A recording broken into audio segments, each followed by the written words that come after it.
అండి, ఈరోజు మా ఇంట్లో స్పెషల్ కూర నాటుకోడి కూర అండి. దానికి కావాల్సిన సామాన్లన్నీ మీరు చూడండి, ఒక్కొక్కటిగా చెప్తాను. కేజీ కూర తీసుకున్నానండి. ముందుగా ఆయిల్ వేసుకున్న తర్వాత ఆనియన్స్ మనం వేసుకోవాలండి. అందులోని ఒక 5 పచ్చిమిర్చి కూడా కట్ చేసుకొని వేసుకొని బాగా వేపుకోవాలండి ఆనియన్స్. అందులో అల్లం వెల్లుల్లి ముద్ద కూడా బాగా వేగాలి. వేగిన తర్వాత 1/2 టీ స్పూన్ పసుపు వేస్తున్నానండి. అలాగే ఒక 2 టేబుల్ స్పూన్ కారం వేసుకున్నాను. అది బాగా వేగిన తర్వాత కొద్దిగా సాల్ట్ వేసుకున్న తర్వాత చికెన్ వేసేసుకుంటున్నానండి. నాటుకోడి కూర బాగా వేగిన తర్వాత ఆయిల్ అంతా పైకి వచ్చిన తర్వాత అందులో నేను కొబ్బరి పొడి కూడా వేసానండి 2 స్పూన్లు.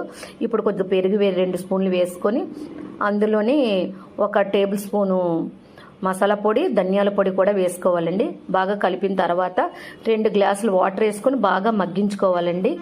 మగ్గించుకున్న తర్వాత బాగా నీళ్ళన్నీ ఎగిరిపోయే వరకు మనం ఉడకబెట్టుకోవాలండి కూర అంతా. అంతేనండి, చాలా సింపుల్ అండి. లాస్ట్గా కొత్తిమీర వేసుకొని దించుకోవాలండి.